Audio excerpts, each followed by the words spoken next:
Hej, vi er Pizzapatruljen. Det var sat med noget af en tur at komme herind. Så er vi altså på minuspoint. Det er nok den dyreste pizza, vi har fået. Her er det pizza nummer 1. Det er fandme mange valgmuligheder. Ja. Er vi i Italien lige nu? Det smager fandme godt. Wow, der er meget smag. Hej, vi er Pizzapatruljen. Og vi er kommet hele vejen ind til København i dag. Det var sat med noget af en tur at komme herind. Ja, det var det faktisk. Men hvorfor er det, at vi er kørt herind? Vi har nemlig kørt herind, fordi vi har fundet et mega lækkert sted, som I har anbefalet derude. Ja, det er altså ikke os selv, der har fundet det. Nej, vi kan ikke tage hele credit, for vi har altså besøgt Luca Pizzeria. På Gammel Strand i København. Ja, og helt inde i centrum. Ja, det var noget af en tur, fordi vi skulle parkere sådan 30 minutter væk. Så skulle vi gå 30 minutter for at komme over. Så skulle vi vente på vores mad.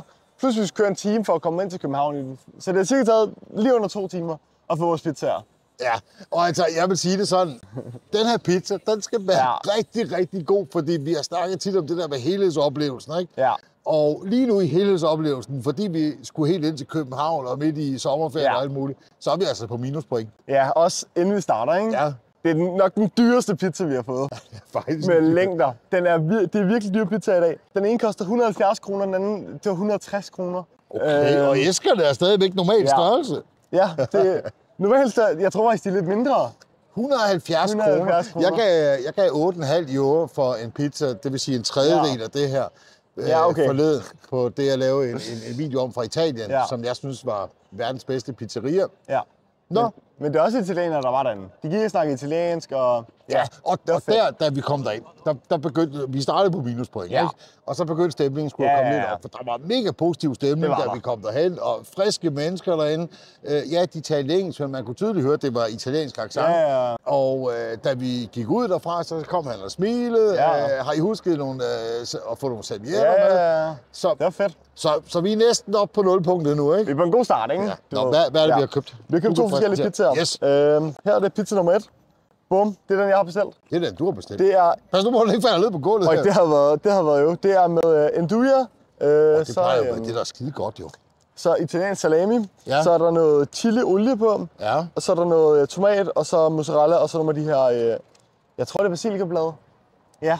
Ja, det må og så oregano. Det lyder super lækkert, og prøv lige at se den en gang igen, ikke?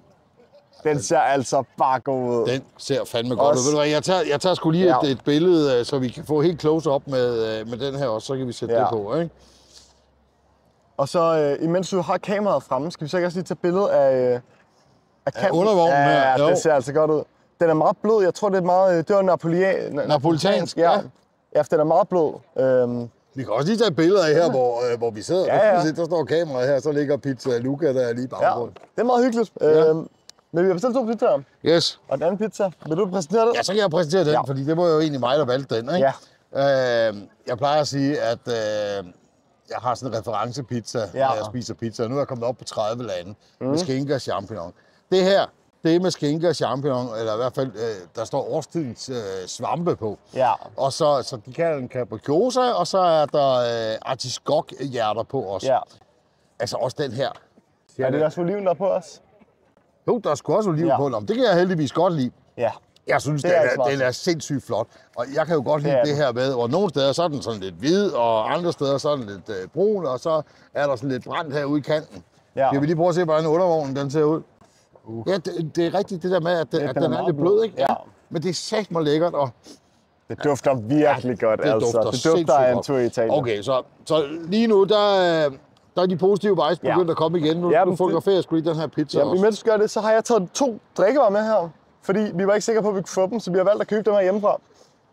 De helt klassiske italienske sodavand, vi har drukket så meget på kanalen. Ja, det hører så til sådan en pizza her, ikke? Jeg har taget det med lemon. Ja, men det er også den bedste. Nej, det er ikke den bedste, det er den næstbedste. Ja. Den bedste, synes jeg ikke, man kan købe i Danmark. Den hedder Chino. Okay. Det er med sådan nogle lidt bitre appelsiner. Det er der måske ikke så mange danskere, der kan lide. Det er den der sort, ikke? Jo. Ja. Jeg kunne nemlig godt huske. Skal vi starte med hver vores, eller skal vi starte med en pizza? Det er fandme mange valgmuligheder. Ja. Vi starter med en pizza, så. Ja, lad os gøre det. Det er nemmest. Okay. Det er den her pizza til 170 kroner. 170 kroner for en skinke champignon pizza, ikke? Ja. Jeg har aldrig set en pizza så dyr. Aldrig nogensinde. Så, jeg er lidt spændt på at prøve det her. Og jeg tænker, til at starte med, så prøver vi helhedsoplevelsen, ikke? Ja. Så det med artiskokker og... Selvom du ikke kan lide artiskokker, jeg kan hverken lide artiskokker eller oliven, ikke? Så... Ja, det bliver spændende. Lad os prøve at smage. Ja. Jo, okay. Nu kom pointen sgu lidt op, at det smager fandme godt. Ja, okay. Er vi i Italien lige nu? Ja, det er sgu lige før, ikke, at man godt kan føle sig lidt i Italien. Og ja, dejen, den er lidt blød. Men det er lækkert, synes jeg. Jeg synes, det er lækkert. Jeg kan sgu godt lide det der napolitanske der. Ja. Og så ligesom den, han har fået sådan en æseløre ud af her på det her en gang. Og de der oliven, ikke? Ja. Det jeg synes jeg er med oliven, det kan bare godt blive bitre og sådan meget sure, ikke? Ja. Den her, den er meget neutral. Der er ikke så meget smag i dem, og det kan jeg godt lide. Mit første indtryk med smagen ud over wow, det var, at jeg kan smage de råvarer, der er på. Ja. Jeg kan smage tomaten, jeg kan smage skinken, jeg kan smage osten, og dejen selvfølgelig. På deres menukort har de, jeg tror, de har 8 forskellige pizzaer eller sådan noget, hvilket er virkelig let, ikke? Men dem, der har lavet pizzaerne, de har virkelig styr på det.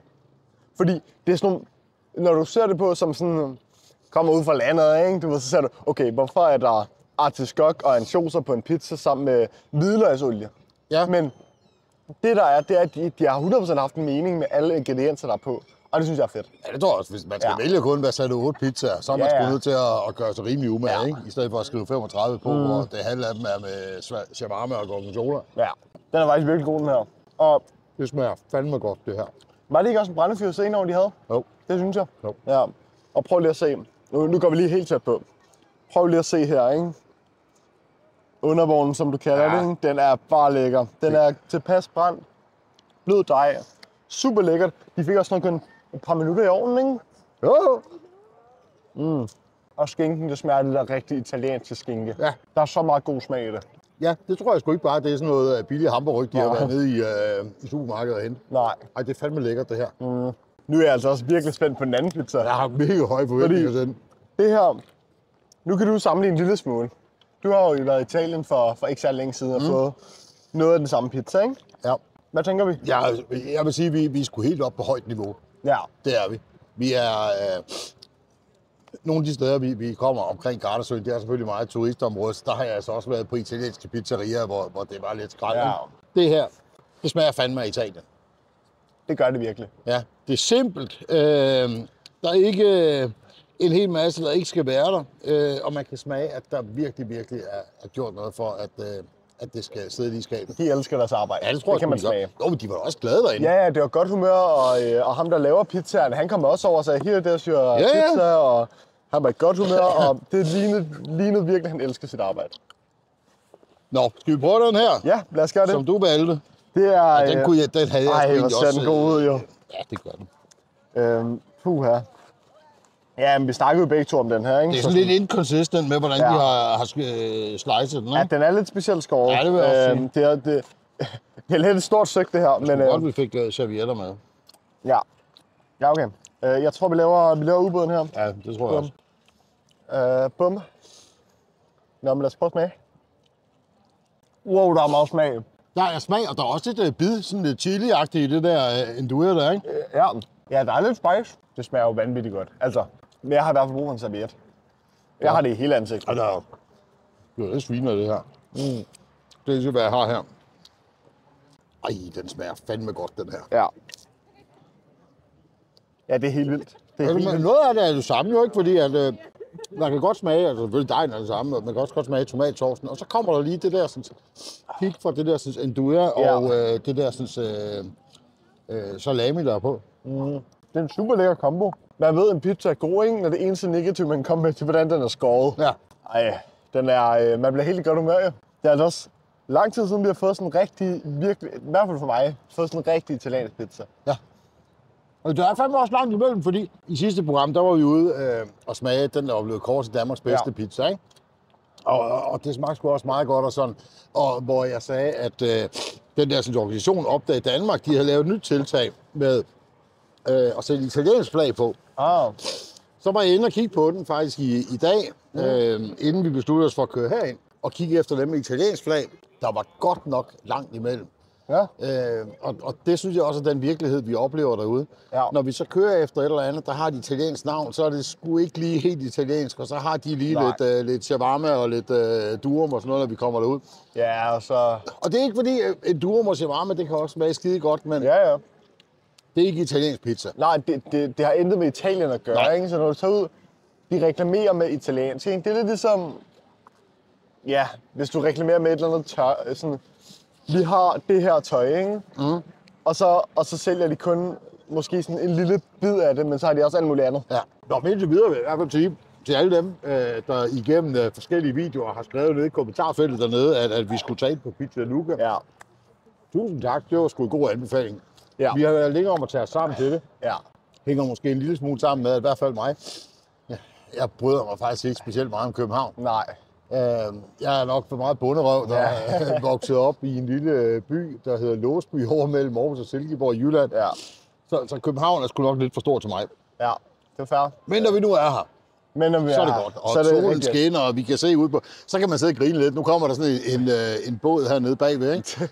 Men jeg ved sgu ikke, hvad sidder der? 150 mennesker eller sådan noget, 100 mennesker måske. Helt tæt pakket. Tæt pakket og sejler afsted der i banevarme. Ja.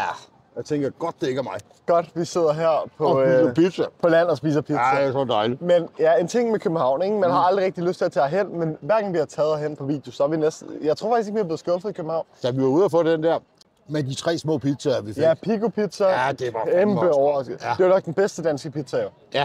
Jeg har fået. Ja, også fordi det var sådan lidt specielt, ikke?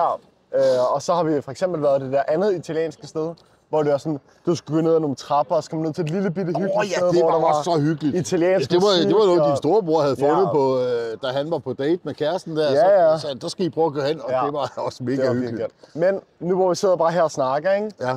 Der kommer noget rigtig, rigtig stort meget snart. Gør det det? Hvad er det? Simba-prisen. Nå ja, for fanden, der kommer Simba-prisen. Simba-prisen. Det snakkede Ja. vi også om i den sidste video. Ja. Og hvis I ikke har fået stemt på os endnu, så i hvert fald hvis I kan lide vores videoer her, og godt vil støtte os på en eller anden måde, ikke? Så stem på os på Simba-prisen. Gå ind. Det vil betyde virkelig meget. Ja, gå ind på Simba-prisen. Jeg skal nok prøve nede i beskrivelsen hernede og sætte en link dertil. Så er det endda nemt. Ja, og så alligevel ikke, fordi man kan også nemt blive forvirret derinde, ikke? Fordi ja. der kommer så en hel masse kategorier, og så kan man skrive, hvem man nu vil stemme på. Ja. Og så tror man, at når man har skrevet den og trykket på den gule knap, så har man stemt, men man skal bare helt ned i bunden af siden. Og så lige trykke på gennemføre afstemningen dernede, og først der, så tæller den. Nå, den kategori, som jeg tænker, altså vi er jo relativt nystartet, vi startede sidste år, så der er en, der hedder Upcoming YouTuber. Der kunne vi være super glade, hvis I skriver Pizza-patruljen derinde. Ja. Altså som Kevin siger, hvis I synes, det er et fedt program. Ja. Hvis I synes, det er noget lort, så skal I nok stemme på nogle andre jo. Det er nok også en god idé. Men Ja. i hvert fald hvis I vil støtte os på en eller anden måde. Og ja, det vil i hvert fald betyde. Jeg var ikke færdig. Nej, men... Jamen altså. Nå, jamen, det var fordi, jeg ville have noget af den her med skinke. Jamen lad mig lige tage mit stykke så, okay? Ja, okay. Den er god den her. Må jeg lægge den ovenpå nu? Nu må du gerne. Nå, så gør jeg det. Den er altså lige... Jeg tror sgu, der er gået noget galt i koordineringen med lige at få skåret der, ikke? Men Ja, den er virkelig elendigt skåret. ved du hvad, det trækker ikke rigtig ned, synes jeg. Nej, men det er også det mest negative, du kan sige om det, ikke? Ja. Det er, at den er skåret dårligt. Ja, det og så er den i København, ikke? Men det er jo også et plus, fordi det er nemt for alle. Eller det er i hvert fald tilgængeligt for alle. Jo, og så kan man sige, at alle de mange turister, der kommer til København, så får de jo selvfølgelig et godt indtryk af hele Danmark. De besøger måske kun København. Mm-hmm. Og så tager de hjem til deres eget land, og så siger de, jeg var i Danmark, og jeg fik en skide god pizza. Ja. Ui, jeg er altså også ved at være mæt nu. Er du det? Skulle man lige tage lidt mere. Jeg færdiggør lige den anden pizza. Altså, jeg har en eller anden ambition om at spise op. Det kan godt være, jeg ikke kan. Jamen, jeg tror på dig. Jeg skal nok hjælpe så. Okay. Så giver jeg ikke op endnu. Så tager jeg lige det her stykke. Okay. Og så laver vi lige folderen her. Mm-hmm. Og så imens, så åbner vi den anden her. Så nu kommer der en lips, og så Der kommer en lips. Ej, jeg spildte. Du kan bare ikke spille ned på dine nye sko, ikke? Nej, men jeg tror ikke, jeg ramte mine sko. Nå, Ja, det havde været jo. Ja. Jeg har lige købt et par nye hvide sko, ikke? Og hvis jeg havde allerede spildt på dem, det ville være surt. Nej, det vil være lidt Det ville være rigtig surt. Nå. Jeg tror egentlig... Går det godt for dig der? Nej, overhovedet ikke. Men det er også... Det er jo en meget blød pizza, ikke? Og så når den er skåret så dårligt, ikke? Så er det svært at spise. Jeg er glad for, at vi ikke sidder og spiser den i bilen i hvert fald. Jeg er også glad for, at vi valgte at sige, okay, det kan godt være, at vi skal gå 30 minutter. Vi skal køre en time. Men vi tager alligevel derhen. Jeg er glad for, at vi tog herhen. Det er godt. Da vi begyndte at komme ind i København, så var jeg sgu ikke glad for det. Og så prøvede jeg at sidde og tænke på, at jeg ved om, skal vi ikke bare sige, okay, vi kan om at tage en pizza derhjemme, ikke? Ja. Nej, jeg er sgu også glad for, at vi gennemførte. Ja. Det der er nogle gange, ikke? Så skal du komme ud af din komfortzone. Nej. Vi er ikke særlig komfortabelt i København, ikke? Men at vi alligevel tager afsted, prøver noget nogenlunde nyt, ikke? Det er sgu fedt om Ja, når sådan på bunderøv som os, vi kan tage os sammen til København, Så dig, der kigger med derude, så kan du måske også lige tage og holde pause fra den lokale. Bare en gang imellem, og lige prøve noget andet pizza. Altså, den lokale er jo god, fordi det er nemt. Ja, vi bruger det sgu også tit. Ja, du ved, hvad du får. Men nogle gange så er der altså også luksus med noget anderledes. Og det her, det får vi jo ikke normalt. Vi har 2 stykker tilbage. Ja. Skal vi begynde at arbejde? Jamen, så tager jeg den der med andouille der, så, Okay. ikke? Du har lige kørt den, Ja. og så Så tager jeg den sidste capricciosa. Ja, okay. Lad os gøre det. Held og lykke med at spise den. Ja. Det smager altså stadig vildt godt. Det smager skide godt, selvom det begynder at blive kølig pizza nu, ikke? Det selvfølgelig smager pizza bedre lige, når den lige kommer ud af ovnen, når det damper op for den. Ja. Det er klart. Nå, er vi der, hvor vi skal finde ud af, om pizza her fra Luca i København, om det er godkendt eller ikke godkendt? Ja, det synes jeg. Ja. Jeg tror, det er ved at være tid. Skal jeg starte den her gang? Det plejer næsten at være dig, der starter, synes jeg. Nå. Ja, det synes jeg. Okay. Som jeg sagde, så var vi sgu under 0-punktet på vej herind, fordi det var København, så vi startede lidt negativt. Blev mødt allerede positivt, da vi kom ind og skulle bestille, og da så var gået de der 5-7 minutter, vores pizza var færdig, og den blev afleveret med et smil, og vi åbnede lige kassen og sneakpeakede for at se, om den var skåret ud, fordi det havde vi glemt at sige. Ja. Så kom smilet. Så gik vi lige udenfor over på den anden side af brostenen her. Forventningerne var tophøje. Første bid, det var bare super lækkert. Ja. Og det var en af dem der, og jeg hørte, du sagde det også. Man kommer sgu en lille smule til Italien, ikke? Den blev lidt svær, den her, fordi den er godkendt med et twist. Okay. Pizzaen, stedet, super godkendt. Ja. Men jeg vil nok ikke køre herind igen, bare for at spise pizza. Nej, det er men det er nok fordi, at jeg ikke bryder mig så meget om København. Hvis jeg var i København alligevel, så ville jeg gå derind, men ellers så ville jeg ikke. Ja. Det skal du ikke tænke over, hvis du ikke er lige så meget på underrøv som mig. Og du godt kan lide at være i København, eller du er på ferie her, eller du bor her. Ja. Så bør du absolut gå ind og købe en pizza derinde. Ja. That's it. Hvad siger du? Hvad siger jeg? Jeg siger, jeg er enig med det meste, du siger. Men jeg vil altså sige, at de her pizzaer, det er nogle af de bedste italienske pizzaer, jeg har fået i Danmark. Okay. Jeg tror lige, Pico Pizza var bedre, in my opinion. Men det var fordi, det var anderledes, ikke? Med de der 3 små der var lækre og sådan noget. Ja. Men hvis du er i København, du går her, du skal være sammen med gutterne, du er på familietur, whatever, ikke? Hvis du er i nærheden af København, ikke? Gå ind og prøv det. Tro mig, ikke? Du bliver meget sjældent skuffet. Med mindre, du skal også tænke på, at det er meget dyrt. Jeg skulle lige til at sige det, altså, nu sagde jeg ikke noget om prisen. Hvad tænker du? 160 og 170 kroner. Har det nogen indflydelse på, om du synes, det er godt eller ej? Jeg havde meget højere forventninger, fordi når det er i den prisklasse, så skal det virkelig også levere. Ja, så skal der ikke fuckes op. Ja. Så jeg vil sige, hvis jeg selv var i København med nogle venner, ville jeg ikke tage derind. På grund af prisen? På grund af prisen. Okay. På grund af, at når du er 4 unge gutter, ikke, så vil man nok bare hellere have noget billigt, så der stadig er sådan okay. Og så bruge pengene på nogle drinks lige byen, præcis i byen, eller et eller andet, eller et par nye sko, ikke? Ja. Altså, 170 kroner for en pizza, og så skal du også drikkevarer ved siden af, og det koster 50 kroner, så cirka 220 kroner for en frokost eller et aftensmad, ikke? Ja. Det er lidt til den dyre side. Ja. Men familietur, hvor det er jo et helt andet, sådan, du ved, publikum. Eller sådan, jeg ved ikke helt, hvad man skal. Det er sådan en helt anden målgruppe, ikke? Der vil jeg tage dig. Altså, jeg kan se, at der er bord og slået ud for. Ja, det er mega hyggeligt.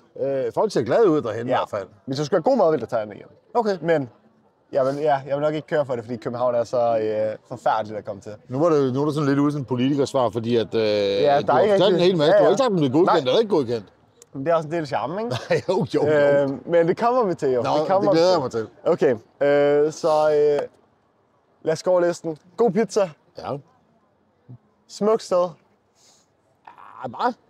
Ej, det er da et smukt sted. Vi sidder lige herude til vandet. Jeg tror, 3 busser derovre, det er sgu da ikke smukt. Det kigger du ikke på. Nej, det kig lige ud, okay? Ja, okay, det ser hyggeligt ud her. Yes. Ja, og så har du vandet, du sidder her med noget pizza, det er godt vejr.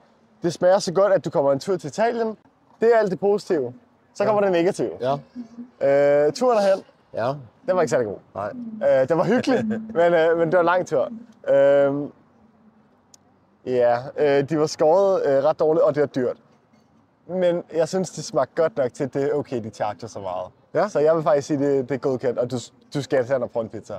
Og hvis du er til lidt mere simpelt, du kan købe margarita, så er det 115 kroner. Okay, det var ikke så galt. Det er en dyr margarita, ja. Men det er også virkelig høj kvalitet. Skal man så gøre det, fordi man godt kan lide pizza margarita, eller skulle man gå ind og købe en pizza margarita til 115 kroner, og så gå over i Netto og så købe noget Nej, så ødelægger du det fuldstændig pizzaen. Okay. Det er næsten ulovligt. No. Der har jeg hørt, der kommer du altså i pizzafængsel. I pizzafængsel? Yep. Okay. Ja, det skal du passe på med. Hvis du siger det i Italien, ikke? Ja, okay. Ja. Nå, men var det, hvad vi havde for den her gang? Det tror jeg. Jeg tror ikke, der er så meget mere. Jamen, så er der vel bare at sige, ved du hvad? Jeg har en dårlig nyhed til dig. Nej. Vi skal gå en kilometer for at komme tilbage til parkeringshuset, hvor vores bil holder. Jeg så, der var nogle cykler. Jeg tror, jeg kommer til skade, hvis jeg skal op på sådan en cykel. Så skal vi ikke bare sige tak, fordi du har kigget med. Hej med dig.